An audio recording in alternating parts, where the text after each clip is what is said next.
ꯏꯅꯥꯎꯁꯤꯡ ꯉꯁꯤꯒꯤ ꯃꯊꯦꯜꯁꯤꯗꯤ ꯉꯥꯒ ꯌꯥꯏꯉꯪꯒ ꯊꯣꯡꯗꯣꯏꯅꯦ ꯑꯗꯣ ꯌꯥꯏꯉꯪꯗꯤ ꯁꯨꯃꯥꯏꯅ ꯔꯨ ꯑꯣꯏꯅ ꯈꯥꯏꯔꯒ ꯍꯥꯞꯇꯣꯏꯅꯦ ꯑꯗꯨꯒ ꯃꯣꯔꯣꯛ ꯃꯄꯥꯡ ꯑꯁꯦꯝꯕꯁꯨ ꯂꯣꯏꯅ ꯁꯨꯅ ꯀꯝꯄ꯭ꯂꯤꯠ ꯂꯩꯔꯦ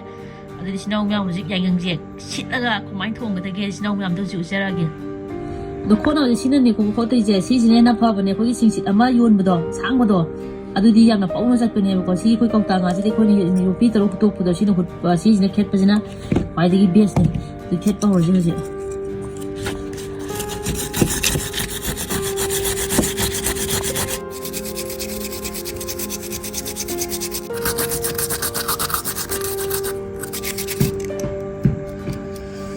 또 양념죠. 이거 곱쇼 많이 곱도이네 봐.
ꯊꯣꯡꯕ ꯄꯤꯁꯇꯣ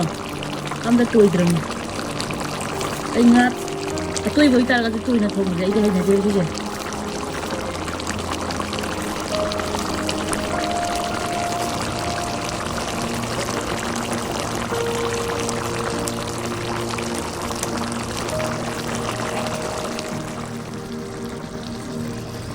Hello Sinausing, ngasi mathel jidi aina yam pamjaba mathel ne aina ngahangai chagena di khalakpa aduga pak thongma ngamdaba mathel ne ado ngasi gi je mamang gi di khuman thonggi bune ba ado sigi jidi aina thongbane aina thawai taana thongbane ado sai khosi da aina mahau yen hamdu matam da khosi na kai harake da khogi manipur da sai jang thong mayam haiba leibi do nga thongba haiba mayam di manung da aiju amane na khosi na haibire ado yam tina hai tar yam tina haw sai taste tawda aduga sijina khogi kaukha ga nakupi ni kaukha ne aduga magi mabuk to aduga ngaubune yelang si makolani sigi morong mepasida adu yelang jam pamji ko duno yelang to sida jeng thamije yelang ji yam madre ngasi yelang ji adu sinau yam sawa horje aduga mathang dadi keno tawke ngarendo namda logi dore gu namda loidri ngai ngarendo charakke aduga sinau yam na request tawpa nga hai thongba kem kan haibado nga gi series ta pareng la damne adu nga matumje sisi ma hapke Lunga thong bode aidi toiraga sabado hainadego nga toiba thong bone hai taraga ju nga toiba thong bode khogi yam tin to hen leidana ko adudi aigi aina thong bode su tok tok de nga toiba oi taraga ju ngosai sembiba ma pisto amata ka hande wain thong bode de du nga si matum ji mu hapke kaukha ji mu hapke mon pa kitang mu hapke yelang mu hapke han bije ko bisna mu am din jarake se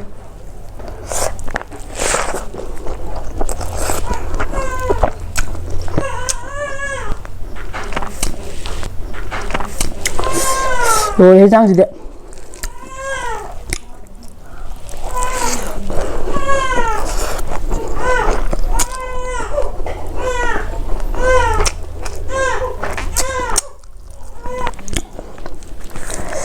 아, 정말 고하지 이거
이거 시상제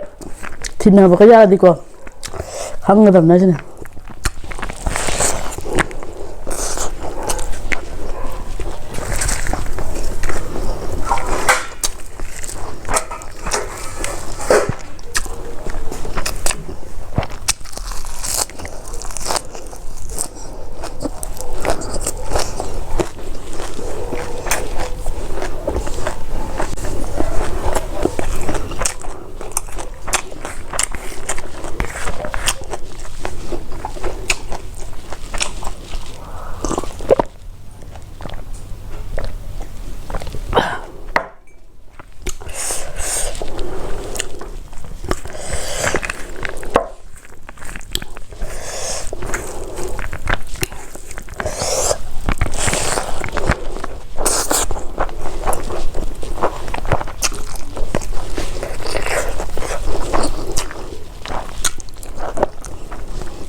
분개하고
지금 매할 이제 bao hay nắp này rồi mới lâu thì xin sao em ngoài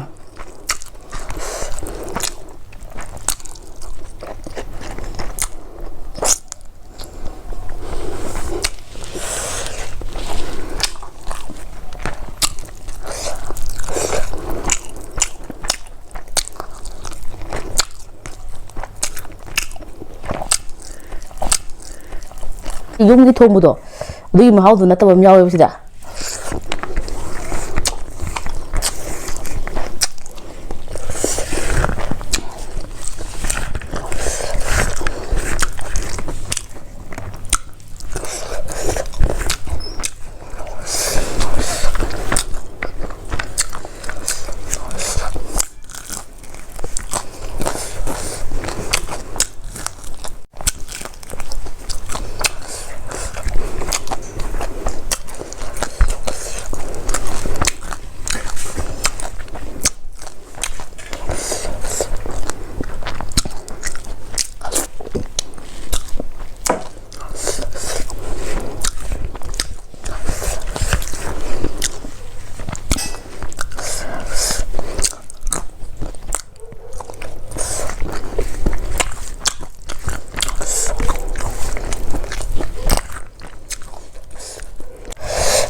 얘랑 것도 있고 어디 있고.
ngasi mathilsidi khwau ma tawe